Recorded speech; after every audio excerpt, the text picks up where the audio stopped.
What is up, beautiful peach? Today I'm actually recording this episode in my living room. It is absolutely freezing. And this gal who just lived in Florida, in Jacksonville, Florida for 4 years, and recently moved back to where it is absolutely freezing right now. We are having like freeze warnings and we are in a brand new home. It is cold. Our windows are pretty gosh darn old. I don't think they have been replaced since like 1980. And so my husband and I, we have that in the works. Maybe not right away since we did just buy this home. So I have been looking up the best ways to like keep the freezing air out without us having to crank the heat up so high. And the way that our home is set up is on the second floor. There's less windows, so it stays pretty toasty up there. But downstairs, there's a lot of windows, and it is so cold. So Trisket, my sweet pup, is pretty much upstairs all of the time, and I am like sitting here in the kitchen working because my office is the coldest in our entire home. So I am in the kitchen because I'm like, where can I sit that's not right on my bed, cuddled up underneath the covers to record actually this episode. And I'm recording a couple others right now because I am going to Hawaii next week, and I needed to get ahead in my recording. So I'm very, very, very excited. These episodes will still come out once a week, but today I really want to talk about something that is really, really, I want to say, it's just going to sound a little weird, but it's a little bit close to my heart in the sense of it is something that I personally struggle with a whole heck of a lot. And now that I have, been coaching for over a decade, I have been, really supporting women through this absolutely incredible transformation from restriction, from extreme struggle around their relationship with food, from being in plateaus for months to also decades. I was talking to somebody actually who recently joined BPM, and we were chatting, and she said, I've been listening to your podcast for a couple of years now, and you keep mentioning how, you've been coaching for decades and you personally went through, your own transformation. So it's really comforting to know that you understand what I'm going through, but you also have the education. She was like, you're the full package. Like, I'm so excited to be in BPM. But one of the things that she actually mentioned, and she's like, I've literally been following you for a couple of years now. I hear you, you're speaking to me. I've been so scared to step up to the plate and to, take that action. And she was feeling very proud, and I'm very proud of her too, because she decided to, take those forward steps. She's already seeing momentum, and I think we're only 3 weeks in with her. But one of the things she mentioned is she has been, hanging out in my world for a couple of years. However, she has been stuck in this yo-yo diet cycle for over a decade. And she was like, Kaylin, it's so wild that you have been coaching for over a decade, and that entire time I have been stuck in this place. She was like, I wish that I found you 10 years ago. And she's like, I wish that I actually invested in myself and started working with you 2 years ago, when I did find you. And I think something is a lot of times we end up having to hit rock bottom. And everybody's rock bottom looks incredibly different. I'm going to tell you a little bit about my own personal rock bottom. But I want you to also understand that you don't need to push yourself to rock bottom in order to change. And while, yes, a lot of times we feel we can figure things out on our own, we end up in a place of, throwing spaghetti at the wall, and it's none of it sticking, and we end up wasting our time, our energy, our resources. And from someone who has been in your shoes, sometimes it is more. You will get to your results quicker if you follow through with what I'm going to teach you in this episode. I'm like trying to go through this without giving like all of my tips at the very start, because I really want to start with my own personal story here. So let's just go ahead and dive in, okay? Let me get my notes ready here. I'm recording on my laptop, so hopefully this comes out nicely. I've got like laundry going on in the other room. We have a new laundry machine that is extremely loud. Our laundry space, we're basically having to turn it into pantry and laundry just because we don't have a pantry. And the previous owners, I guess, they had like one tiny cabinet for their food. And I was like, that's not going to work for us. So we're going to build shelves in there. We have a washer dryer combo, which I'm quite literally obsessed with. I heard so many bad reviews obsessed with ours. It's absolutely amazing. But we also don't have a door on our laundry room right now. I took it down because I was getting in my way, getting in and out. Colton, my husband, came home and I'd like taken a couple doors down and he was like, "What you doing, Kate?" And I'm like, I got in a DIY mode and I didn't finish my DIY mode. We actually like the door off. We're going to get I'm like all over the place today with my thoughts. I'm like, let's have a little chat about the home.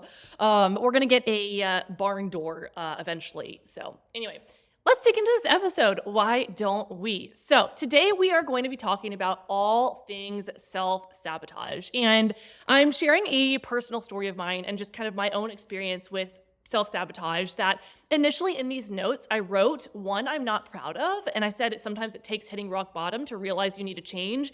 But the thing is, I honestly kind of am proud of myself. The rock bottom wasn't fun. It was really, really quite terrible.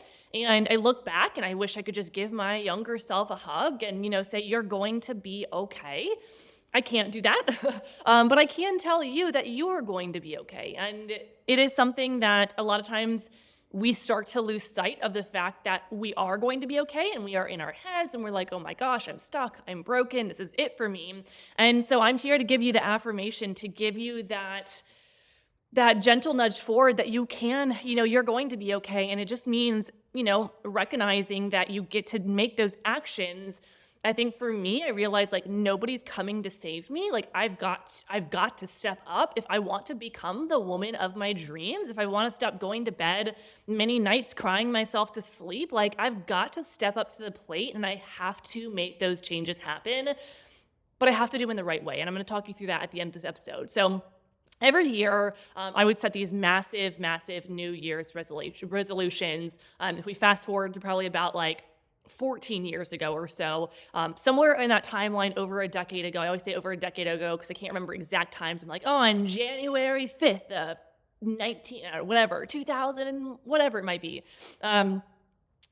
Essentially, I was in a space where I was completely digging myself into a massive hole. I was putting myself through the ringer. I would drag myself through the mud.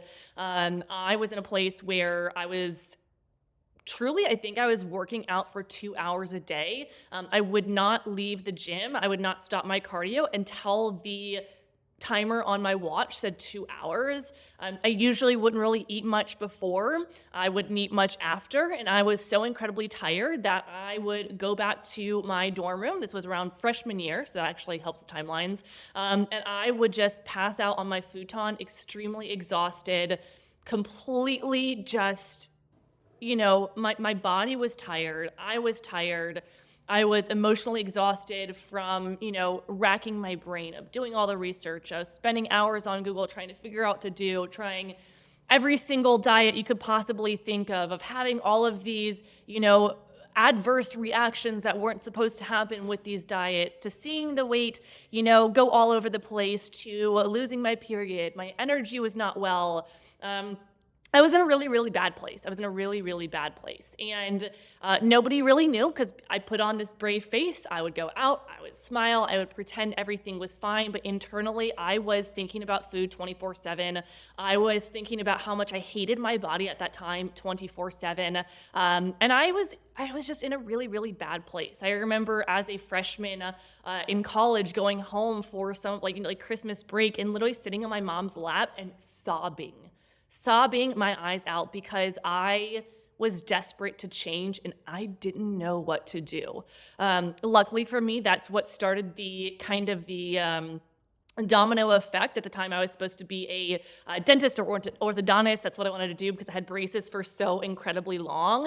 And I was like, I want to help other people have, happy smiles and feel confident with their smile. And so that's what I wanted to do at the time. And over some changes as I was healing, et cetera, I ended up changing my major to, and you might know all of this, but just in case, nutrition and dietetics is what I changed my major to. I became a personal trainer. I started studying all things I possibly could and learning the real science rather than paying attention to the diet industry. And then fast forward, I went on to get my master's degree in exercise science and sports nutrition. I actually in college worked with the Clemson University athletic department, which was actually really, really cool. It was really, really cool. There's interesting disordering patterns you can see in athletes, and so it's cool to learn and support in that, in that sense too. Anyway, it just, fast forward to where I am today. I love what I do because I made the decision not to work in a hospital because for me that would not be fulfilling. For me, what is fulfilling is helping you go through that same transformation, not the schooling, not all of that stuff. I went through 6, 7, however many plus years of all this education in school in order to be able to help you. And so I was kind of backtracking again, back when I was in this just like lowest place. I was a huge, huge goal setter. I was excited to reach my goals. I wanted to reach those goals. And so every new year, every year it became almost like a, hey, Caitlin, okay, this is a clean slate. Like this is going to be your year. This is going to be your year. And I would set these huge New Year's resolutions that were great. And don't get me wrong, a lot of times I say I don't really like New Year's resolutions, and I'm about to explain actually kind of why. It's because when we go to this space, or when we come into this space where we're okay, here's a new slate. Last year was, not what we wanted. We didn't reach our goals. I'm going to have all of these huge goals. I'm going to go all in. I'm going to do this. I'm going to do that. I'm going to do 2 hours on the treadmill. I'm going to eat 1,200 calories. I am not going to eat carbs. I'm going to stop saying, I'm going out to eat with my friends. I'm not going to do this. I'm not going to do that. And literally every single gosh darn year, by February, I was in a complete spiral. Okay? I'd lose consistency. I would start the second guessing. I was like, oh my gosh, this isn't, what I was thinking it was going to be. I'm not seeing these changes the way I wanted, or I'm seeing changes, but I'm completely miserable. And, I ended up scrolling on every platform there was possible, high to the decision fatigue and overwhelm. There is so much information out in the world and so much of it is inaccurate. And so you end up in this place where you have 100,000 different, tabs pulled up on your screen or saved on your phone, and you're getting this overwhelm, and it hits the point where you're like, I'm literally just going to kind of pick one out of the hat and go with it and hope it's going to work, throw that spaghetti at the wall, right? Like it's not going to stick. And so the fear of failure started to creep back in. And this person, myself, who was this massive, goal-oriented person, and I still am. I'm like such a goal-oriented person. I just really am. I'm like a forward-moving, like, let's make life better. Let's do things better. Like, how can I support you? But you also have to support yourself and do it in a way that, like, truly is going to be sustainable. So when all else failed, I was having all of this fear of failure. I'm like, oh my gosh, I have failed myself the past many, many years, many, many months. And this thought of failure started creeping back in, which doesn't feel good because I am now associating myself with failure. And I now think that anything I do in the future will not work because I will not follow through. I will fail. I am not good enough. And I am literally now categorizing myself and seeing myself as a failure, okay? And when all else did fail, because it always did when I am doing these extreme dieting and extreme, stacking everything in one and just going to these like intense methods to try and see changes, I would go back to eating my 1,200 calories a day. I knew it wasn't healthy. I felt miserable, but it seemed like the only thing that had ever worked, and I was just going to do it again and again and again, even though it was not working for me. And I started to think like it's easier not to try at all than to deal with the crushing disappointment of failing again. So I'm just going to go eat 1,200 calories again. I'm just going to go drag myself through the mud. And I honestly, the rock bottom realization that I had was I had spent more time thinking about what I should and shouldn't eat, thinking about my body and how much I hated it, thinking about how badly I wanted to be in a body that was different, be in a mental state that was different, be in an emotional state that was different, that I was not enjoying my life. Period. End of story. The years that I was in this cycle, I still to this day look back, and the vacations that I took. I mean, I truly can say this with so much confidence. The fact that in those vacations, yes, I do remember we did things that should have been enjoyable, but I actually remember, I literally remember like things that I wore and how horrible I felt in it. When looking back, I'm like, girl, you're beautiful. Your body is beautiful. You get to be beautiful and love your body at every stage it is in. And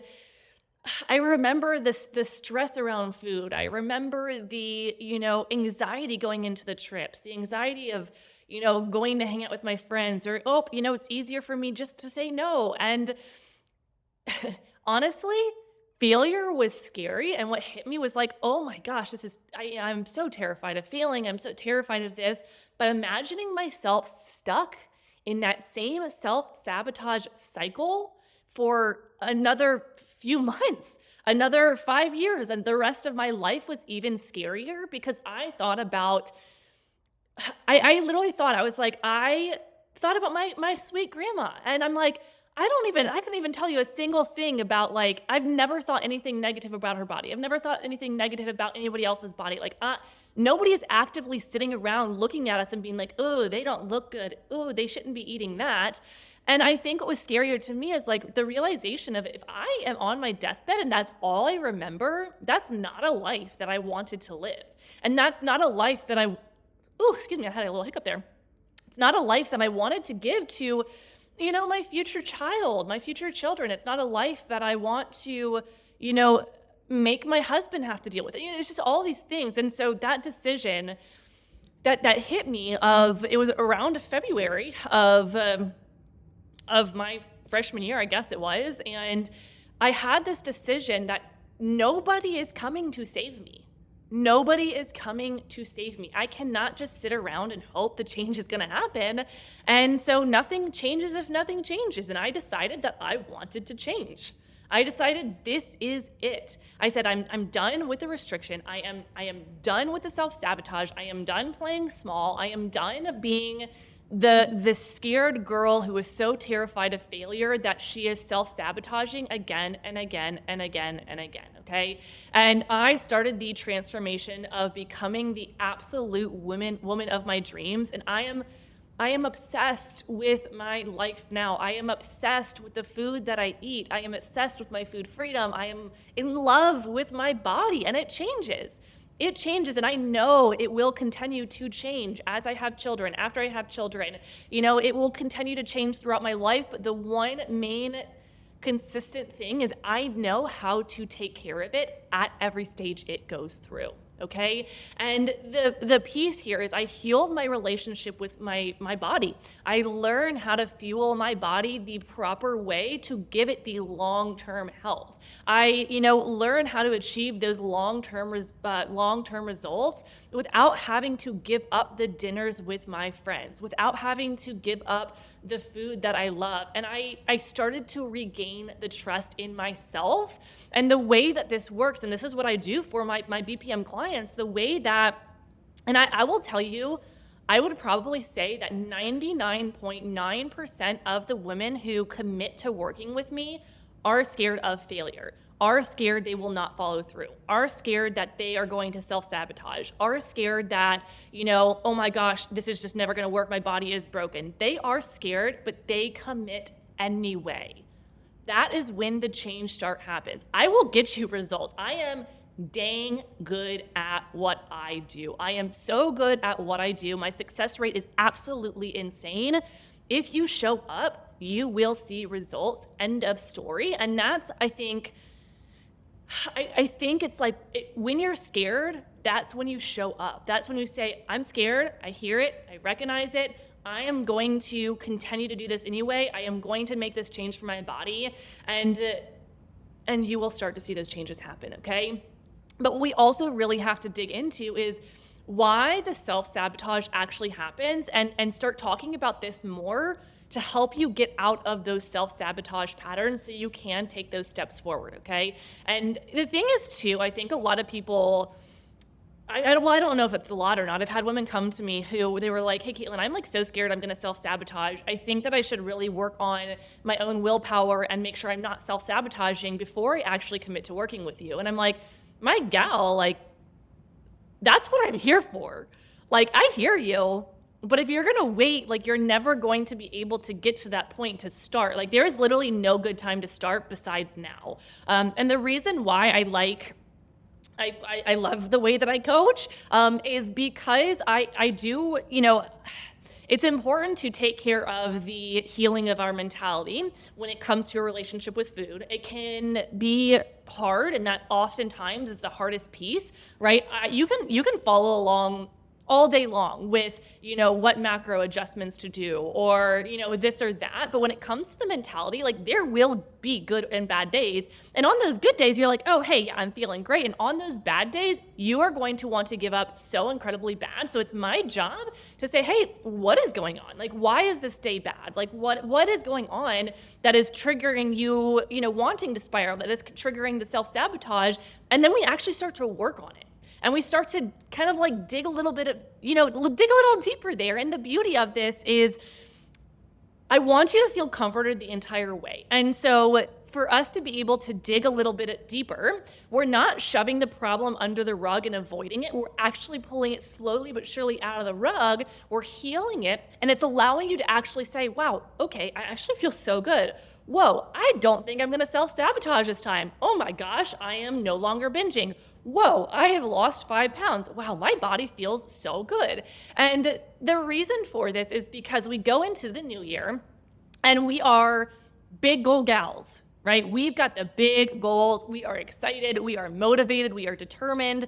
So whether that's wanting to lose 5 pounds, whether that's 10 pounds, 20 pounds, 50 pounds, maybe you only want to reverse diet. You want to be eating 900 more calories in your reverse diet without the weight regain.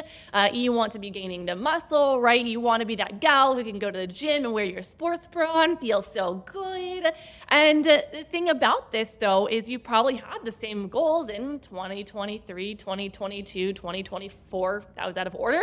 Point being, in the past years, but you're taking the same exact action steps, whether you realize it or not. So maybe in 2024, you decided you were going to go keto. Okay. Maybe in 2023, you started out with, okay, I'm not going to eat any sugar. Maybe, you know what I'm saying? Like maybe in 2022, it was you're not going to eat fat. So sure, technically, those are all different things that you're doing. However, none of them are actually different in the sense of they are all restrictive. They actually all do have negative impacts on our body. So this is when the spiral starts to kind of like build up, okay?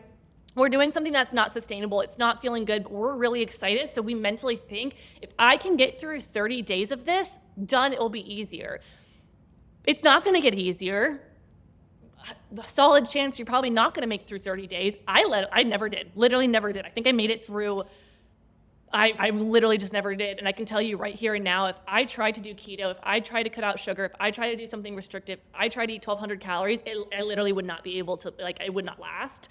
I would never do that to myself because I know better, and I know how good food for our body is. But what happens is we're in this place where we've got these big goals. We're excited. We're motivated. We have, dove into, I don't think that's a word, but we've taken a deep dive into this 1,200 calories, low carb, whatever it is. And then the shame spirals start to begin, okay? Because life happens, okay? Your friends invite you out to eat. You want the cupcake when you are stopping by the bakery. You are going to family dinners and you're starting to stress. And this leads to the self-sabotage dilemma that happens when we are in these restrictive places. Choice number one is you hit your goals and you give up everything you enjoy. You're miserable, but at least you're kind of hitting your goals? Question mark.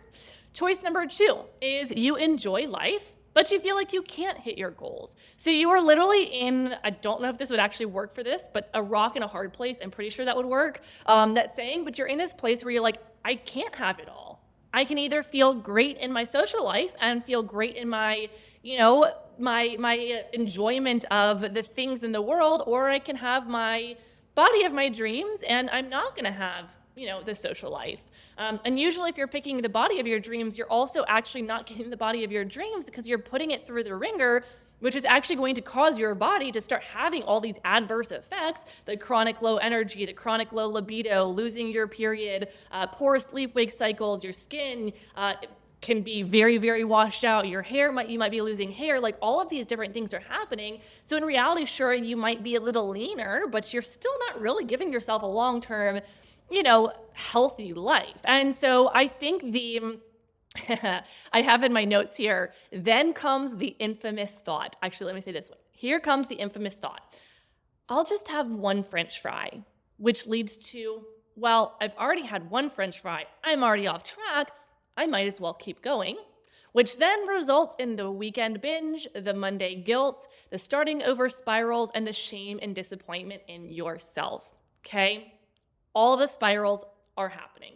Now, the truth about the restriction and the truth about why these spirals are happening is the success rate of women who are going through these extreme restrictions, even if it is a short term, about 1%. Okay, about 1%. And you might have been that 1% at one time. Maybe you were that 1% for a month, right? You made it through, you saw some results, you were miserable, you were unhappy, you went back to what you were doing before, you lost all the results, and you're like, why the heck did I not have the willpower? Why was I not the kind of person who could stick with this? Man, I feel so terrible because they're actually able to do it. Why am I not good enough, right? And you're starting to think, I am not good enough. I am not, worthy enough. I can't make this change. My gal, you are so freaking worthy. You are so worthy. You are so capable. You are just putting your eggs in the wrong basket, okay?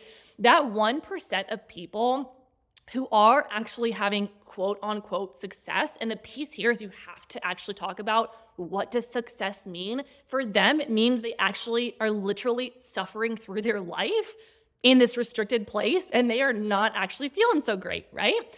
And the thing about this is it is causing more detrimental damage to your mentality, to your body, to your belief in yourself, okay?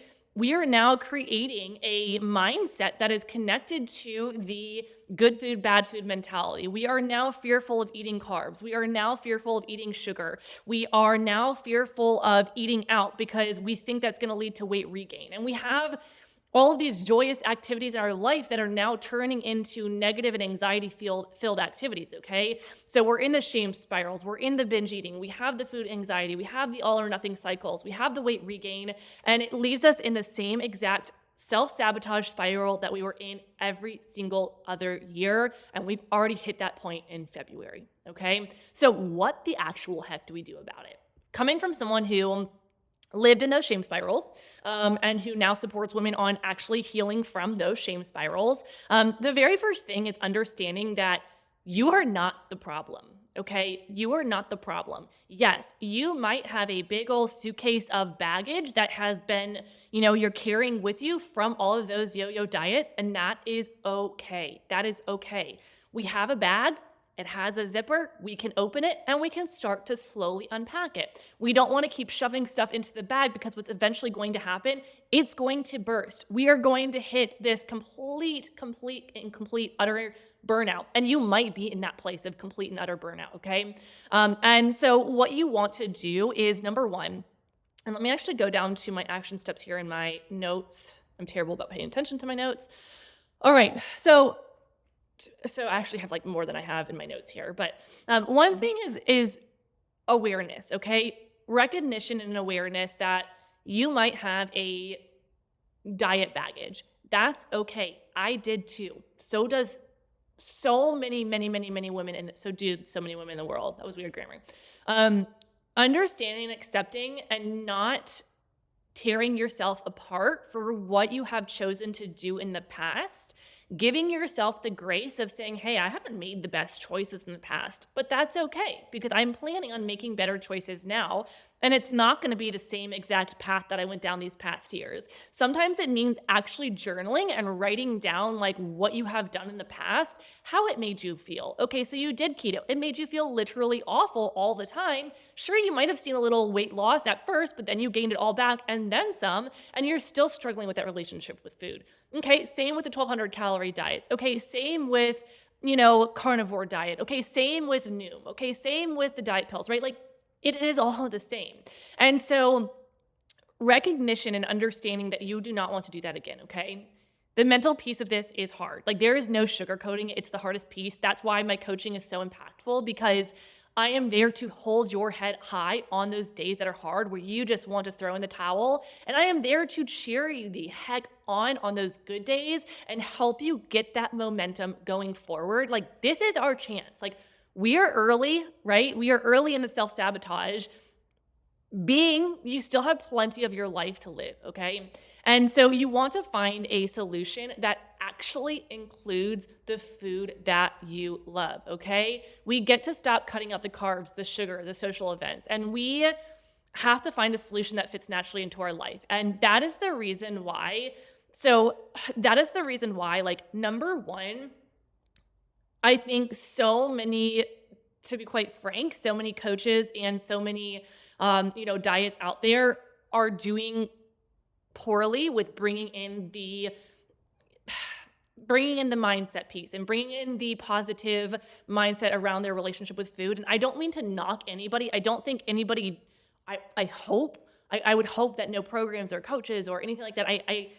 My hope is that they feel they are doing, right for people, even though they are causing a lot of mental damage for a lot of women. And so for me as a coach, I like to start to help you bring that confidence around food back by actually implementing a strategy where we are eating the foods that you thought were previously, off limit every single day, slowly but surely. I'm here to work from your timeline, your comfort zone.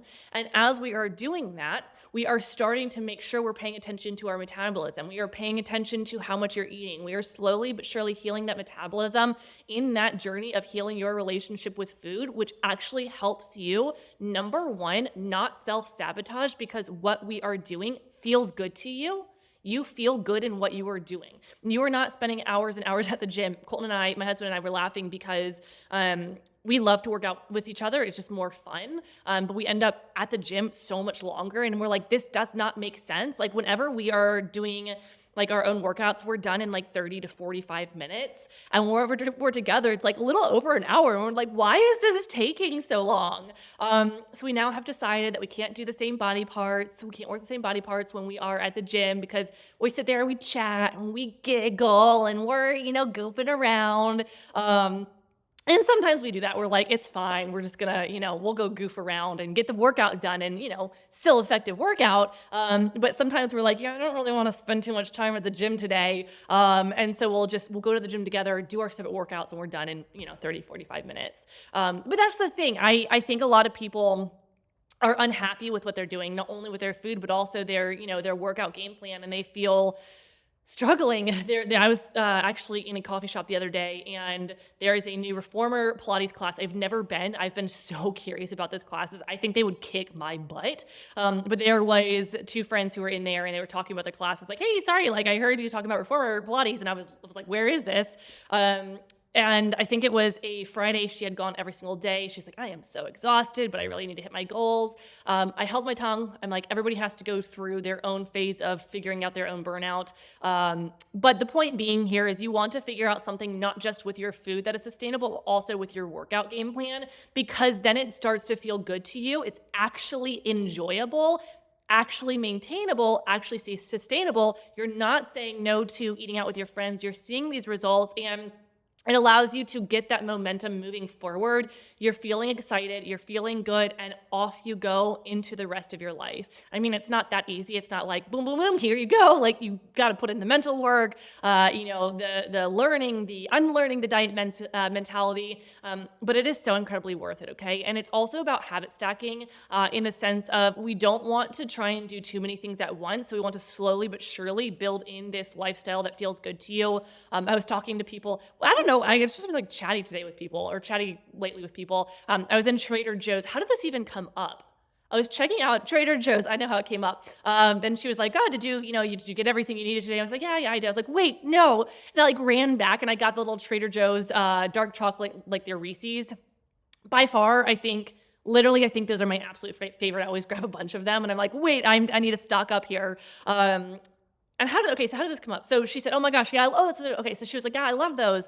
She said, you're going to laugh at me, but what I do is I put, she's trying to remember to take her vitamins, take her medicine, all that stuff. And she puts a little, I don't know what they're called. Are they Trader Joe's Reese's? They're probably just peanut butter cups, because Reese's is like its own company. So the Trader Joe's peanut butter cups, she puts them with her, her vitamins, and it helps her, number one, feel excited to take the vitamins because she gets a peanut butter cup, and also it helps her remember. And I'm like, that is brilliant. I love that. And then we were starting to talk about habit stacking, atomic habits, all that stuff. She said, oh my gosh, I've literally had the book Atomic Habits sitting around for probably 2 years now. I was like, hey, if you can't get into reading it, there's an app. Actually, I just downloaded this app. You guys might enjoy this. So it's called Headway. And I literally just downloaded it, so I'm excited to try it, but it helps summarize books. So you can do a lot of like mental growth books. I highly suggest reading the Compound Effect first, then go into Atomic Habits. You can do that one next. And then 101 Essays That Change the Way You Think. I actually don't think you would want to read that one through Headway. That's like a better coffee table book because it literally, 30 seconds to read like one little blurb. Point being here, we're getting very lengthy here, lots of extra details, but the point here is her and I were talking about habit stacking, and she was like, I've just got like 40 different things that I want to do. And I told her, I was like, hey, go look up the term habit stacking. This is going to be great. And she was like, this is so wild. She was like, this is like a meant to be moment. She was like, I'm falling off track. I am struggling. Didn't even tell her what I do. Literally told her nothing. It was just more of us literally having this conversation. And she was like, thank you. Thank you so much. I was feeling very down. I was feeling very bummed, and it allowed her to kind of like have that pick me up. And that's what's so wild, like this simple conversation of affirming her that she's okay, and that, giving her the gentle nudge in the right direction. Not a client, she has no idea what I do, but it's the simple, gentle nudges that when we are going through something on our own, we don't have those nudges. It is so much easier to fall off track, to push ourselves off track, to self-sabotage when we are going at something alone. And so when we're going through these changes, we're going through our habits, and we're picking one up after the next and doing it. You guys please look up habit stacking. It is the best way to go about long-term changes, but habit stacking in the book Compound Effect are so incredibly good. Okay. So my last thoughts here, because this is getting a little bit lengthy. 2025, this upcoming year, right? This is your year. I had somebody who DM'd me, and multiple people actually. They're like, this is my year. This is my year. And I had a few girls at the beginning of January who were like, hey, Caitlin, like, I'm so excited to follow you. Like, this is my year. I'm ready to go. And some of those same few women have recently reached out, and they're like, Caitlin, I'm already off track. I'm already self-sabotaging. I'm already spiraling. I'm like, let us talk. Let's figure out this game plan, because this is your year, and it can still be your year, but you've got to take the right action steps. Okay. So please, write down the 3 steps that I have for you here. Is really do the internal work and write down where you have seen the quote unquote failures in the past. Failures are okay. You have failed, but you are not a failure. And to be quite frank with you, like, the diets you have done failed you. Like, I would have fallen off track. I have in the past. And so you need to write down what you have done and why you didn't like to do it, why it felt bad to you, okay? So you have to have that awareness, that realization, okay? Because then like, hey, I know I don't want to do this again, okay? Number 2, I want you to really start thinking about figuring out sustainable steps here that are non-restrictive. I will literally never, ever, ever, ever, ever tell you can or cannot have something, ever. I will not tell you can or cannot have something. If it hurts your belly, yes. One of my new gals in BPM is gluten intolerant and dairy intolerant. So I'm like, no, please, like, stay away from those things. I have someone whose steak destroys their stomach. I'm like, cool, like, don't eat those things. That's fine. But at the same time, like, eat everything if it doesn't hurt your tummy. Like, I want you to be able to live your life. It has to be sustainable. We don't need to be going into these extremes, okay? And that goes for your workout plan too. And then habit stacking, okay? This is going to be for long-term success. And if you need help, please do not hesitate to reach out to me. I have coaching spots available, and to be quite honest, I've been I have some insanely good clients, and I have been doing what I have been doing for over a decade because I'm really, really, really good at what I do. And I really, really, really, really love what I do. And I'm obsessed with my clients, and I'm obsessed with your success. And let me repeat that. I am obsessed with your success. Like, I do what I do because I have been in your shoes, and I know what it feels like to be at rock bottom. And I do what I do because seeing the joy that you get in your life again, seeing the love that you get in your body, seeing the freedom you feel in yourself. It's just, you get to become you again. And I love what I do for that reason. I really, really do. So with all this, I hope you enjoyed this episode. Save it for a rainy day. I highly suggest save it wherever you need to save it. Wherever you're watching this, save it, because it is going to be really, really wonderful for those days that are hard. And if you need me, if you're like, Caitlin, I really think I need to work with you, please send me a DM on Instagram. I would love to chat and see if we're a good fit. To just chat over everything and get the full brain dump. Like, I would love to hear it, okay? So with all this, I hope you have a wonderful rest of the day. Please don't forget your worth. You are so capable. You are so deserving. You are so worthy. You are so worthy. You are not a failure, okay? You are not a failure. You just need the right game plan. So I hope you enjoyed this, and I'll see you in the next episode. Bye, beautiful peach.